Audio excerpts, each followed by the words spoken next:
व्यक्ति विशेष की निंदा नहीं हो रही है।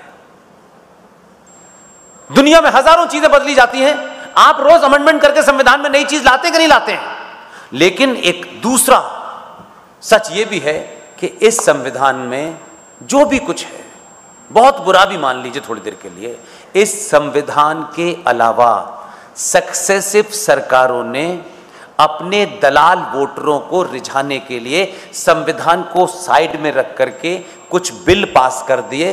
वो बिल जो है उस पे 100% इंप्लीमेंटेशन हो रहा है और संविधान का आर्टिकल 25, आर्टिकल 30 की धज्जियां उड़ रही है।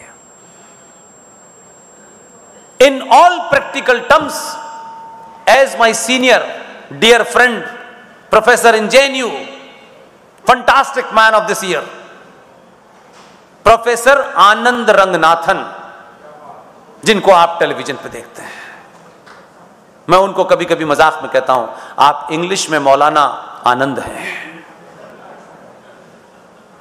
ये देश all practical purposes Islamic state हो चुका है।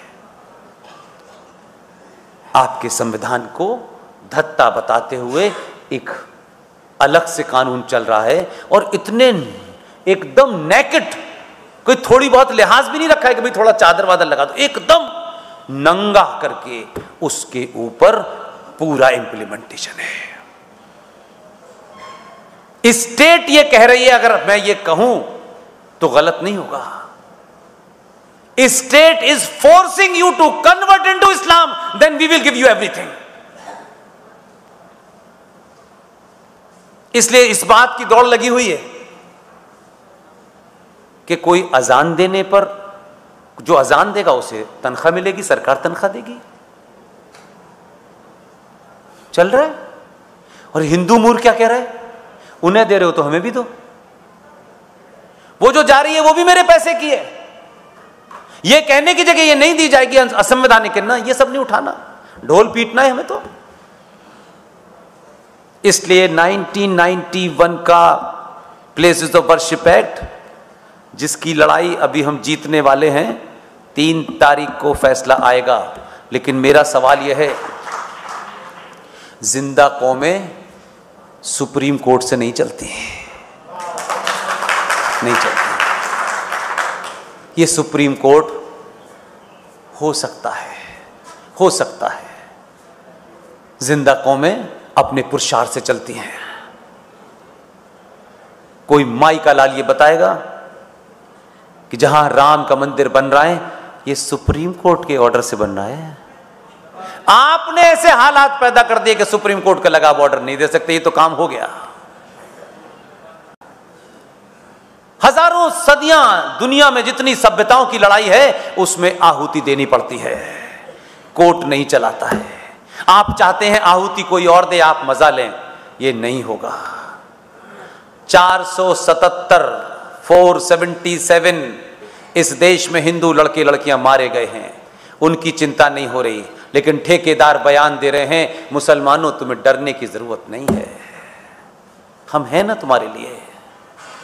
इसलिए नुपुर शर्मा पे बोलने में दही जम जाता है मुंह में। अगर आज भी आप नहीं बोले, माफ कीजिएगा, ये जो जनरेशन है ना 19 से 20 साल की, आपको लगता होगा कि आपने बड़ा बड़ा पैसा दे के अच्छा पढ़ाया है। जब उसे पता चलेगा ना तो आप पे बहुत शर्मिंदा होगा। अपने बाप कहने पे आपको वो फक्र नहीं करेगा। आप उसे झूठ की दवाई चटा रहे हैं और उसे इस संकट से बचाने के लिए तुम अपने पढ़ो लिखो पैकेज लो, अमेरिका में जाओ। आपको लगता है कि अमेरिका में कुछ नहीं होने वाला, जो फ्रांस में हुआ है वो सब जगह हो रहा है। आप में हिम्मत नहीं, आप रास्ता निकाल के बच रहे हैं। दुनिया में वो कौमें जिंदा नहीं रहती जो संकट के सामना करने की जगह भाग जाती हैं, संकट का सामना करने वाले जिंदा रहते हैं। इसलिए सबको बहुत कुछ छोड़ना पड़ेगा, सबको बहुत कुछ खोना पड़ेगा, तब यह युद्ध जीता जाएगा। इस युद्ध की मुश्किल से 10 से 12 साल का समय रह गया है। बार बार आप सरकार पे चले जाते हैं, बार बार आप कानून पे चले जाते हैं, पुलिस पे चले जाते हैं। अपने अंदर तो झांको भाई, तुमने क्या किया है, तुम्हारी गिनती कितनी है। 95 करोड़ को 550 MP कौन कानून बना रहा है? डकैत, लुटेरे, बलात्कारी, चोटे उठाई गिरे, जिन्हें पता मेंबर ऑफ पार्लियामेंट है। अतीक अंसारी भी मेंबर ऑफ पार्लियामेंट था, मुख्तार भी था, एक से एक कमाल के थे। इनकी हम इज्जत करें, फूल चढ़ाएं, क्योंकि ये पार्लियामेंट में चले गए हैं तो ये भगवान हो गए हैं। वो शफीकुर रहमान बर्क चोर,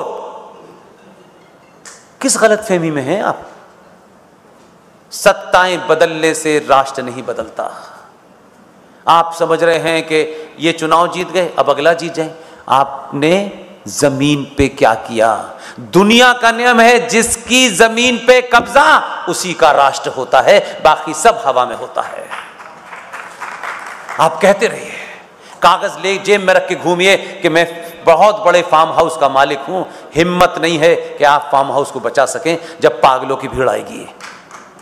कश्मीर नहीं बचा ना, बड़ा कानून था, बड़ा संविधान था, पुलिस भी थी, सेना भी थी। 100 मीटर की दूरी पर सेना खड़ी थी, सेना नहीं आई, सेना नहीं आई, उनका हमारा मैंडेट नहीं है। जिस आदमी ने सच बोला उस देश में, उस आदमी के बारे में भी चर्चा हुई, बड़ी सेलेक्टिव हुई। कोई तो माई का लाल था जिसने खुल के बोला, उसका नाम है, वो अब इस धरती पे नहीं है। उनसे जीवन में 3-4 बार मिलने का अच्छा मौका मिला, सिर्फ उस आदमी ने यह बात कही। लेकिन क्या कारण है कि एक अजीब और गरीब हादसे में वो इस दुनिया में मारा गया। हम एक दिन की खबर सुनी, हम भूल गए। उसका नाम है जनरल विपिन रावत, जिसने ये कहा कि भारत 2.5 युद्ध में ग्रस्त है, ईस्ट पे और वेस्ट पे, और आधा युद्ध भारत के अंदर चल रहा है, और आधा युद्ध सेना नहीं लड़ेगी, आपको लड़ना है, आप लड़ना नहीं चाहते। इसलिए 1400 साल पुरानी सभ्यता दिल्ली में 12-14 साल की लड़की एक लड़के के साथ, मुसलमान के साथ नहीं जाना चाहती थी। उसने इतने बड़े पत्थर से उसका सर ऐसे कुचला जैसे आज से 1400 साल पहले कुचला जाता था। पास से लोग जा रहे थे, हिंदू थे, लोग यूं देखा आगे बढ़ गए, यूं देखा आगे बढ़ गए। अंदर से मर चुके हो यार। एक नहीं रोका कि वो, उसके पास कुछ था भी नहीं, वो साला चाकू भी चलाता तो कितनों पे चलाता नहीं, लोग करके देख रहे हैं। ये हाल है, कहां नहीं है। कन्हैया मर गया, आपके रोज किस्से हैं, इन किस्सों की चर्चा मत करो, क्योंकि ठेकेदारों को तकलीफ होगी, क्योंकि उनका तो कोई मरता नहीं है।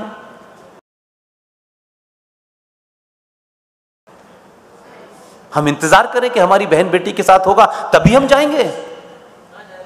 समझदार कौमें 1000 किलोमीटर दूर अगर किसी खतरे को देखती हैं, उसे वहां रोकती हैं, घर तक आने का इंतजार नहीं करती है। इसलिए कह रहा हूं, सरकार आएंगी जाएंगी, ये सब चलता रहेगा। पहले भी चल रहा था, जब ट्रेन नहीं थी तब भी जिंदा थे, ट्रेन आई तब भी जिंदा थे, पैसेंजर सिर्फ आगे बढ़ गई वो भी। लेकिन ये जो हमें लग गया है डेवलपमेंट, डेवलपमेंट, खाओगे क्या डेवलपमेंट को? ये डेवलपमेंट से क्या होने वाला है? ठीक है, जीवन जीने का तरीका है, थोड़ा सा आगे पीछे हो सकता है, लेकिन आप है ही नहीं। It's not a mandir masjid issue, it's a clash of civilization. ये सभ्यताओं का संघर्ष है कि कौन सी रहेगी, लूटने वाली रहेगी या देने वाली रहेगी, यह तय होना है।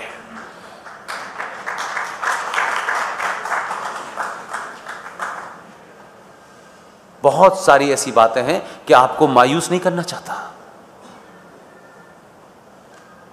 इसलिए मैं कभी सार्वजनिक मंचों से बहुत सारी चीजें नहीं कहता। सरदार पटेल को किसी ने भी कुछ अलग थलग कर दिया हो, लेकिन सरदार पटेल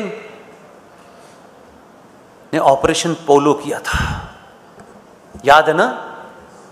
वो जो हैदराबाद का निजाम जो उनको ज्ञान दे रहा था, उन्होंने तो उसका इलाज कर दिया, लेकिन सरदार पटेल के बाद हमने सरदार पटेल को पैदा नहीं किया, इसलिए उसकी नाजायज औलाद हैदराबाद में भारत के 95 करोड़ सनातनियों को चुनौती दे रही हैं कि 15 मिनट के लिए पुलिस हटा लो, क्योंकि आप बहादुर नहीं चुनते यार, सच मानो, आप बहादुर के साथ नहीं खड़े होते। मंदिर में तो मुकुट चढ़ा के आओगे गणेश जी के ऊपर, लेकिन अपने योद्धा के लिए बात नहीं करोगे। सरदार पटेल पैदा नहीं हुआ, लेकिन मैं अपने इस दौर में एक ही चीज की संतुष्टि से मरने के लिए तैयार हूं मैं, और यह भाव मुझे जिंदा रखता है, यह भाव मुझे कमजोर नहीं पड़ने देता है। अनेक दबाव है मेरे ऊपर, अनेक चीजों का संघर्ष है मेरे जीवन में भी, लेकिन जैसे ही डाइस पे आता हूं मैं सब भूल जाता हूं। सरदार पटेल का परिवार ने कोई नहीं कहा मूर्ति लगाओ मेरी, मुझे भारत रत्न दो, अपना काम किया करके चले गए। सुभाष 1945 में एक जहाज की दुर्घटना में उन्हें मरा हुआ दिखा दिया, जबकि सरकारी रिकॉर्ड ये कहते हैं, आर्काइव में रखा है कि 1958 तक सुभाष चंद्र बोस के घर की जासूसी होती थी, रिकॉर्ड है। सावरकर जिन पे आज चर्चा होती है, I am Gandhi I am not Savarkar, सोचो तो जरा क्या कह रहा है, सूरज पे थूक रहा है वो, क्योंकि हमने क्या कहा जब वो प्रधानमंत्री बने, इनके पिताजी, वो कितना खूबसूरत है ये बेचारा, देखो कितना हैंडसम लगता है, जैसे हम देश का प्रधानमंत्री ने अपनी लड़की के लिए वर चुन रहे थे क्या। हमारे तो एजेंडे ही कुछ और हैं। और ऐसा नहीं था कि चचा ने 1955 में अपने आप को भारत रत्न दे दिया था, यह प्रथा बंद नहीं हुई, सन 71 में इंदिरा गांधी ने अपने आप को भारत रत्न ले लिया, और वो जो जहाज उड़ा रहे थे वो देश उड़ाने लगे, फिर वो चले गए, फिर उन्हें भी भारत रत्न दे दिया। ये पागल क्यों पागल घूम रहा है, कभी जनेऊ ऊपर पहन रहा है, कभी नीचे पहन रहा है। इसके पागलपने का कारण समझो यार, इसको यह समझ नहीं आ रहा मुझे भारत रत्न देने का तो मौका ही नहीं आएगा, उसे कौन देगा। बचा कुछ आपने जो आदमी भेजा है उसको देख देख के पागल हो जाता है।